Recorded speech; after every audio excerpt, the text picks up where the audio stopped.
style brushes in Capture One for landscape photography.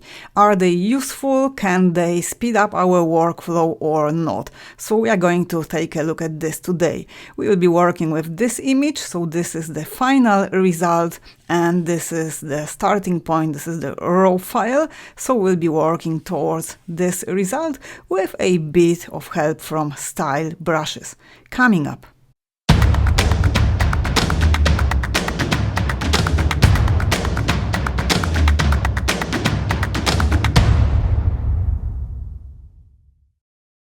Hi everyone, this is Kasia Zmokla. Welcome to my channel where you will always find photo editing training and educational videos to help you grow as an artist and photographer. So today we are going to be looking specifically at style brushes when it comes to application in landscape photography. In the previous video, I've been experimenting with style brushes in a portrait image, and the reason why I'm mentioning it here is quite important. So when you are working on a portrait, you are forced to create a mask for any of these adjustments that you can apply with style brushes. You have to create those masks manually. You have to grab the brush and you have to paint in the mask, and then you can adjust either eyes or you can whiten teeth or whatever you like, or if you want to work on dodging and burning for the hair and so on and so forth.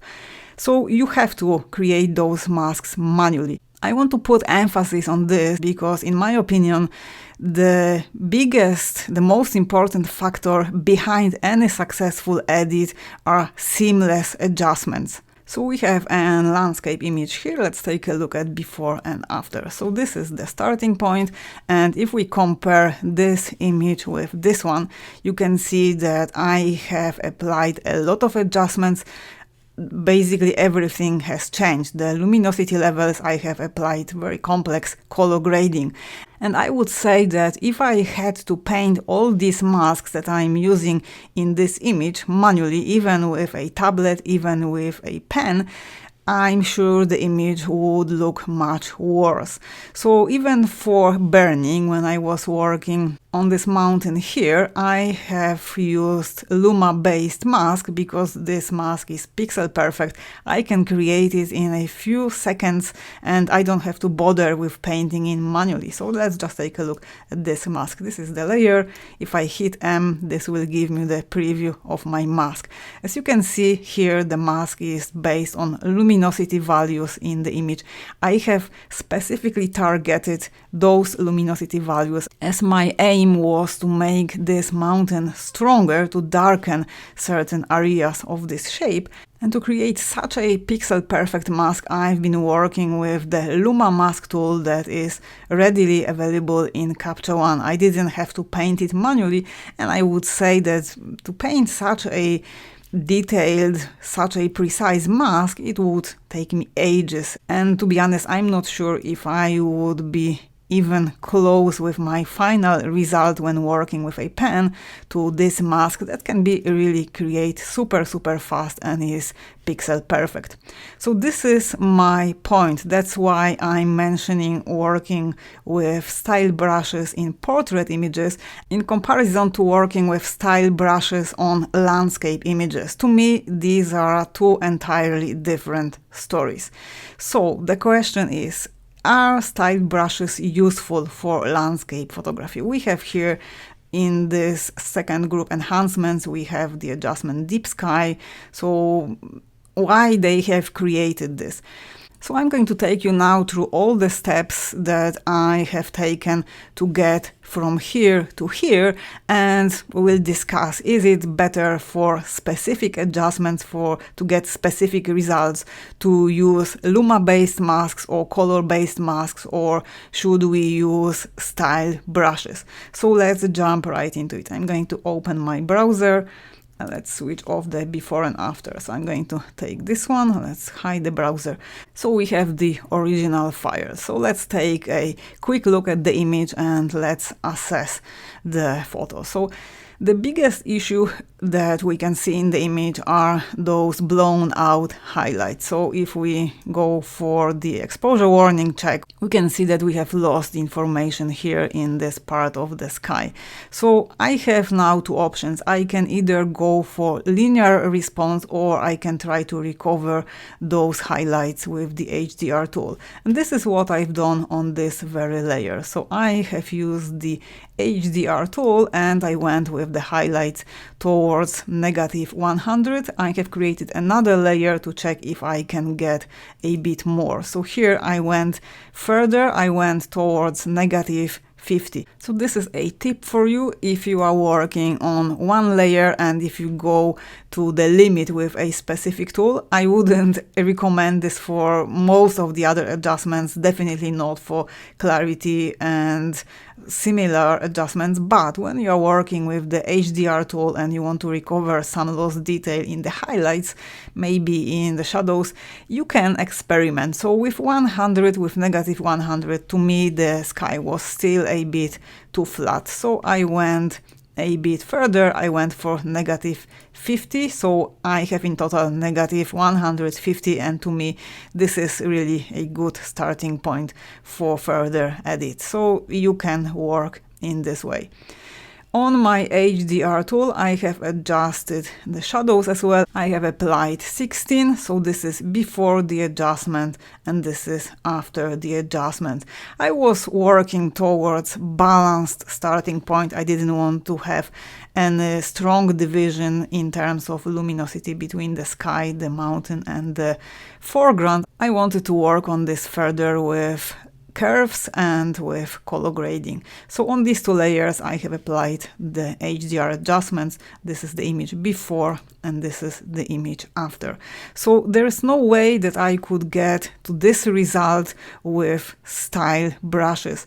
So basically the order I would recommend is whenever you are facing any issue in your image, I would first of all try to apply the correction, the specific adjustment with filled mask. So when you are looking at this layer, if I hit M, we have filled mask. This means that the adjustment was applied to the whole image. I wasn't working only on the sky, I wasn't separating any element in this image.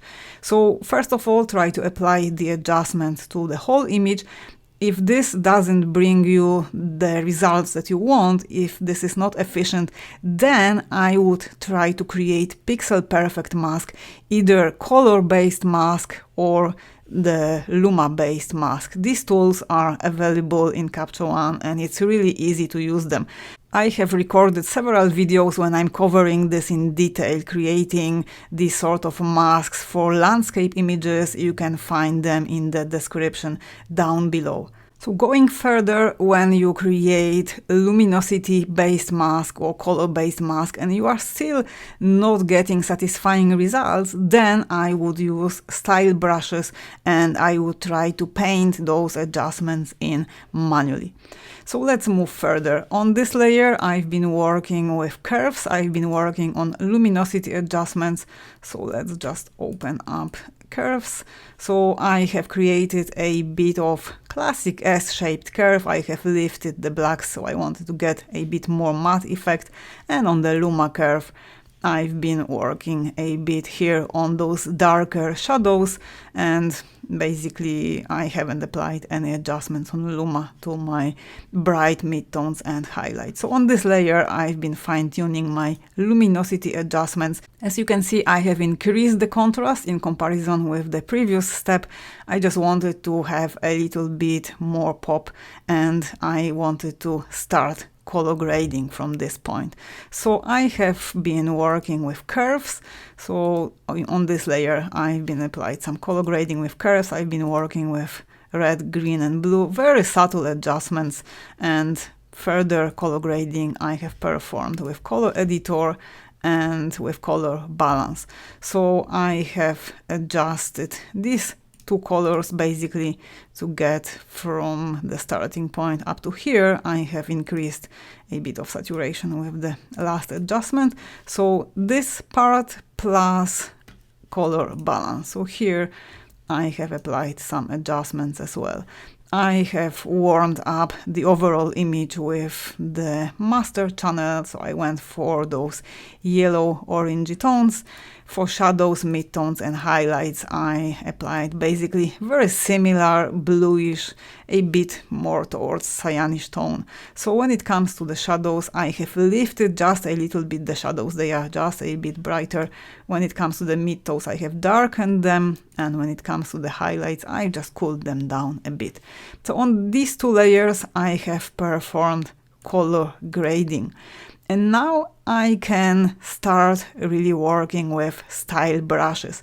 I wouldn't be able to color grade this image with style brushes. There's no way I could do this, and it doesn't really make any sense. So up to this point in my edit, I've been working with filled masks. Let's go for medium size so we'll see a bit more. So let me just show you. If I hit M, this will show the overlay for this mask. Let's go for the next one. So as you can see, on all of these masks, we have just plain overlay that targets the whole image. It doesn't really make any sense to apply color grading to part of the image. Only when we have the luminosity adjustments and color grading in place, we are ready to move further and to apply some local adjustments with style brushes. And by the way, if you're getting value from my videos, I would always appreciate if you subscribe to my channel, if you leave me a like, and if you leave me a comment under this video. I am always super curious your feedback. I am always curious the way you are applying these adjustments in your own edits, and I would like to hear your suggestions for future videos in this channel. So at this point, I have finished working on luminosity adjustments. I have applied color grading, and now I'm ready to look at the image and decide if there are certain areas in this image that would benefit from targeted adjustments, if there are some areas that could be enhanced without affecting the surrounding elements. So first of all, I might take a look at this image in terms of plans. So we have our foreground, and we have I would say the mountain is the middle plan, and we have the background in form of the sky, in form of the super dynamic clouds. A very common issue that comes up when we are working on landscape images is this very strong division between the foreground and the sky. So we would have typically some warm, earthy tones, maybe some greens in the foreground, and then the bottom part is cut off and we have very cool tones in the sky. So I've been already targeting this issue when I was color grading. So if we switch off these two layers, you can see this perfectly here. So this basically looks as if you have taken two images and put them together. So the tones from the upper part have very little to do with the tones from my bottom part. And I was working quite intensely on joining these two elements. I didn't want to apply any of these earthy tones to the background, to the mountain, but I've been trying to introduce some of the blues from the sky in those rocks, in these tones visible in the foreground. So let's just zoom in a little bit here and let's take a look at these tones. And if I switch on my color grading, you can see that I have managed to tone down the blues in the background, and they are now way more linked together. These tones that are visible here in those rocks in the background and those rocks visible here in the foreground. So these are really, I would say, details, but this is really, really important to try to take a look at the image as the overall composition. The composition not only in terms of luminosity values, but in terms of color value. So before this adjustment, the image was combined of two foreign pieces, and after this I was able to link it a little bit stronger. So now I might take a look at those warm tones in the foreground, and I might take a step with a style brush to make the foreground pop, and this will create a little bit more depth in the image. This can be achieved by making bigger difference in terms of color temperature. So simply speaking, I can warm up the foreground a little bit. So let's move over to our style brushes and let's take a look at what we have here. So I'm going to work with color and I can work with this brush. So let's try. I'm going to first of all increase a bit size of my brush and I'm going to paint over these earthy yellowy tones to further increase the warmth. You don't have to be super precise here, and remember that we can always further fine-tune the opacity values for this very layer. So I'm going a little bit stronger so you can see these adjustments on your screen. So that's it. Let's now switch off this layer and switch it on. So the difference is very subtle, but I would say it is benefiting the image. We have created more three-dimensional feel to the image. If this is too much, you can always fine-tune the opacity, you can always go down. So I've heard some people complaining on the values set for these adjustments in Capture One, and I would say that it is better that they are sometimes quite strong, especially people were talking about applying this one, added detail. We will be working with this one in a minute. So this applies sharpening and it is quite harsh, to be honest. But I don't think this is meant to be applied that way, that I'm just bringing the brush from here, painting over my image and trying to make it work. I would say that this is the whole point, to apply these adjustments quite strongly, overdo this just a bit, and then always jump over here to the opacity value and fine tune. So you can go to 0, take a look at your image, how it looks before applying the adjustment, and find the point when you are happy with your adjustment from Style Brush. Okay, let's now move over and let's try to experiment with the brush that was typically created for landscape images, and I'm talking about the brush Deep Sky. So let's grab it from here. Let's go for larger size because I'm going to apply it over the sky and mountains. Hardness 75 is fine. Okay, so I have the brush. Let's now paint over the area where we have the sky and the mountains. So I'm going to cover more than half of my image.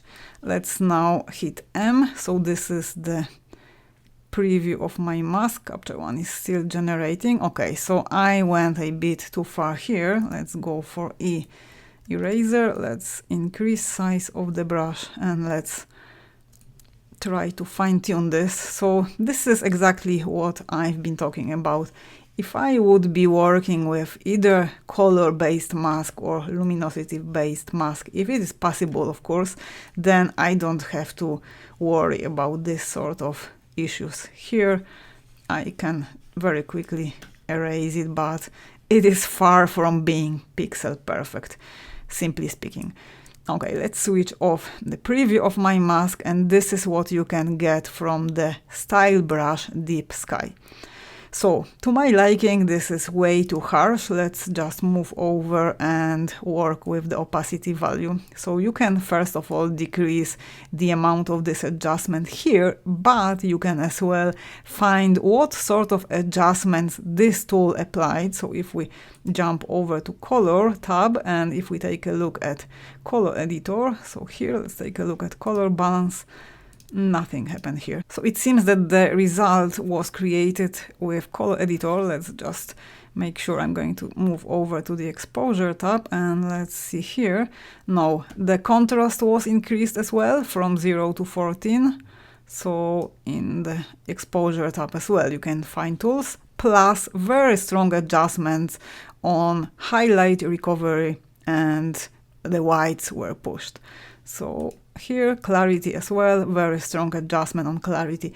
So I would say that you would never want to just apply clarity at 30 and leave it like that. That's why you would always want to go and revisit the opacity value. So let's jump over, let's go back to color editor. So the deep sky, this effect was created when it comes to color with the advanced tab. And here you can see that basically it darkens the darker blue and it brings up saturation for lighter blue tone. So this effect is quite complex. There are several tools that were used to create this effect, and it can be used, so it works, but I would always recommend going here and lowering the opacity value. Alternatively, you can adjust the brush setting. So again, if I move over here and grab this brush again, if I right click, these are the settings. So I have already changed the size, but hardness, opacity and flow, I haven't touched them. So they are quite strong. You have hardness 75, opacity and flow at 100. You could either change it here, but it is really way more efficient, way faster if you just go here and reduce opacity. So if we go all the way to 0, this is the image before applying the deep sky style brush. And if we go a little bit toward the right, then we will make this effect more intense.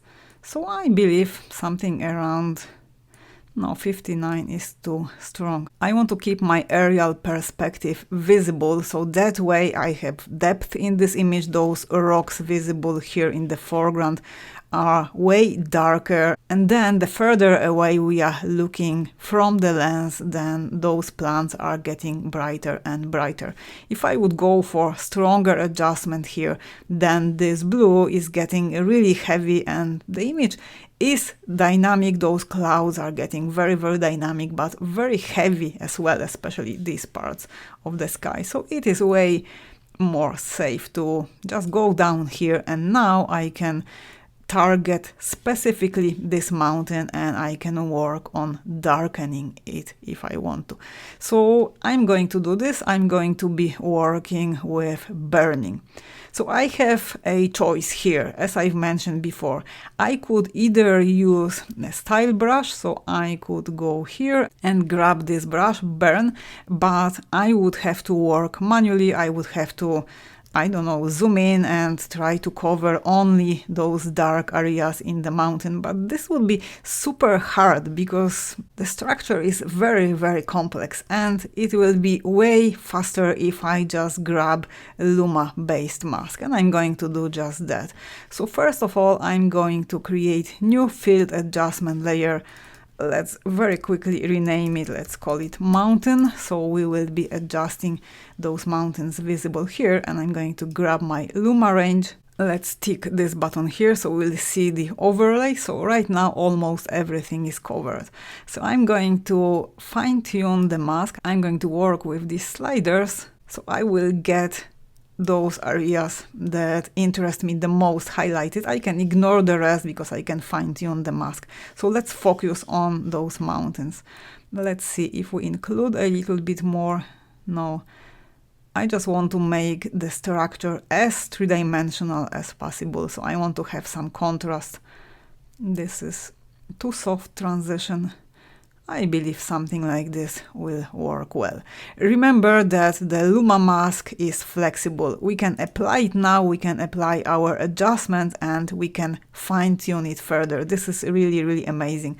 And I don't see any point why I would be painting the mask manually with my brush.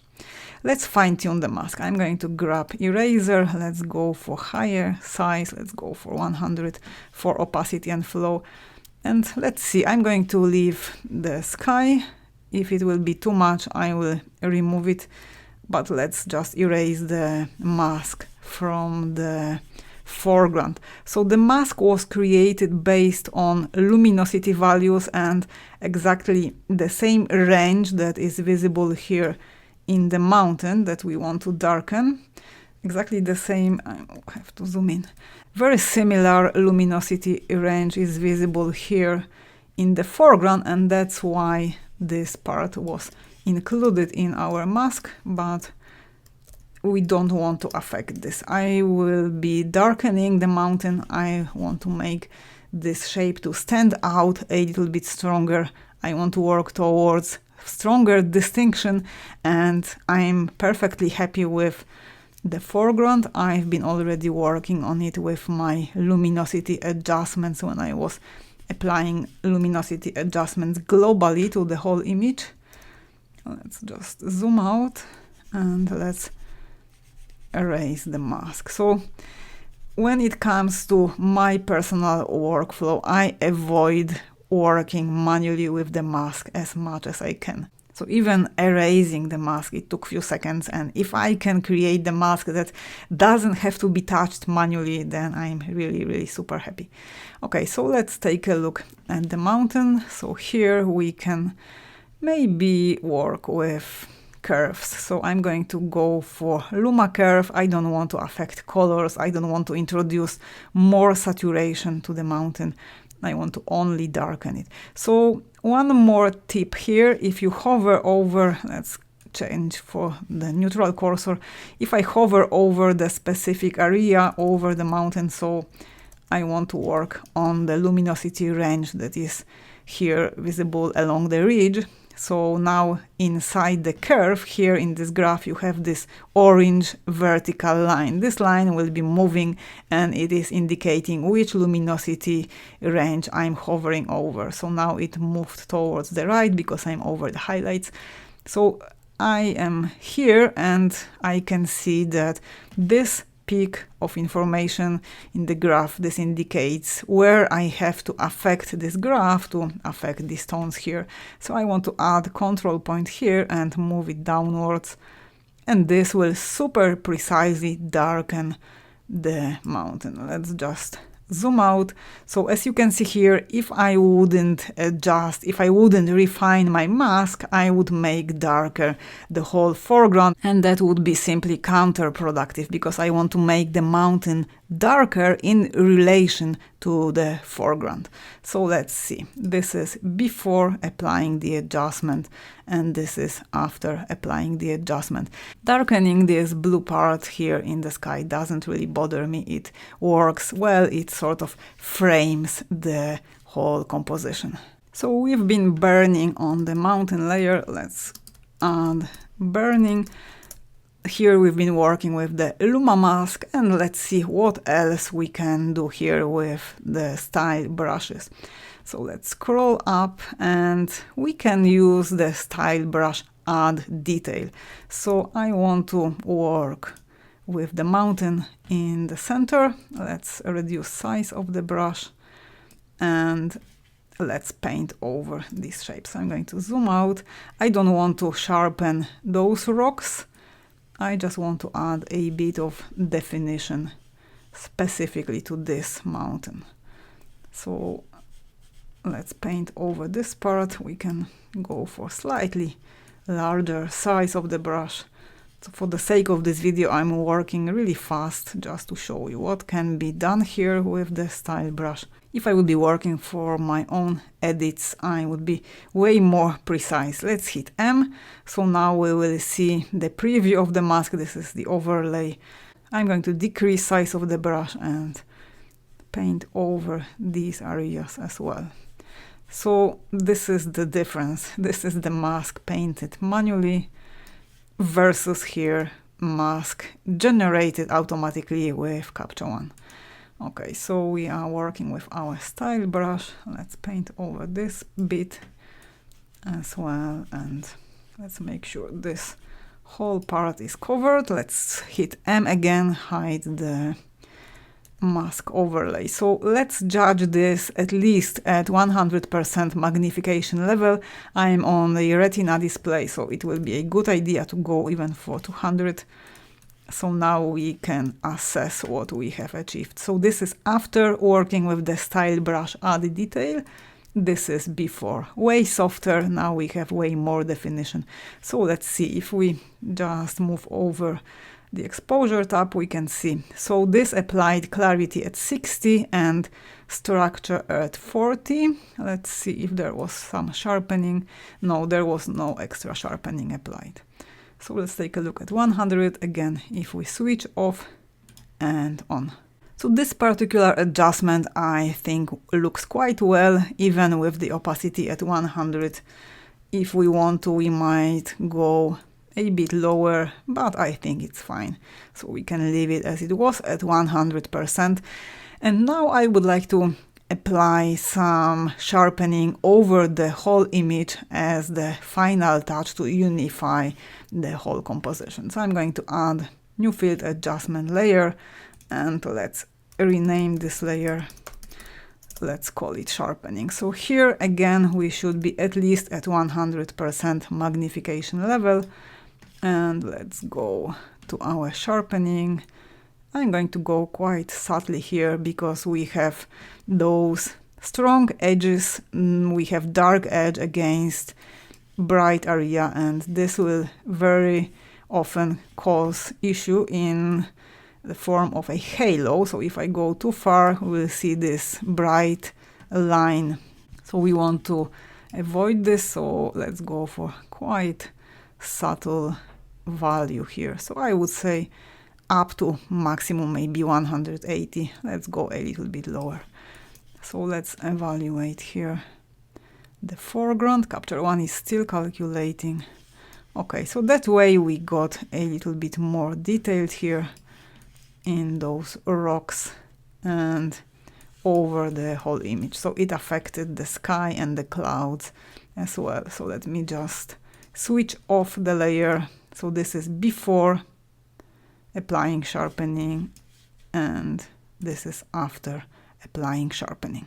So if we now take a look at all the layers that have created the image, we've been working with style brushes. Here on this layer, Add Detail, we've been working with the style brush Deep Sky and with this one Warm. So how about the other style brushes? When it comes to the color, as I said before, first of all, I would be working with filled in layer. I would apply color grading all over the whole image. If this doesn't work, if I need to adjust specifically certain area in this image, then I would always try to create color-based mask, or I would try to create luminosity-based mask. If this doesn't work, only then I would work with style brushes. So this applies to color and this applies to light and contrast. I just don't see any point in painting in these adjustments, brightening, darkening, or dodging on burning with my manual brush if I can generate in a few seconds pixel perfect mask. Click the thumbnail to watch the video where I explain in detail how to create color-based masks, how to create luminosity-based masks, and how to add depth in landscape images. And for those of you who want to learn more about Capture One, I have very recently released free masterclass, so you can click the link down below the video and sign up. Thank you very much for watching. This was Kasia Zmokla from Digital Art Classes, and I will see you soon in the next video. Thanks for watching. See you, bye now.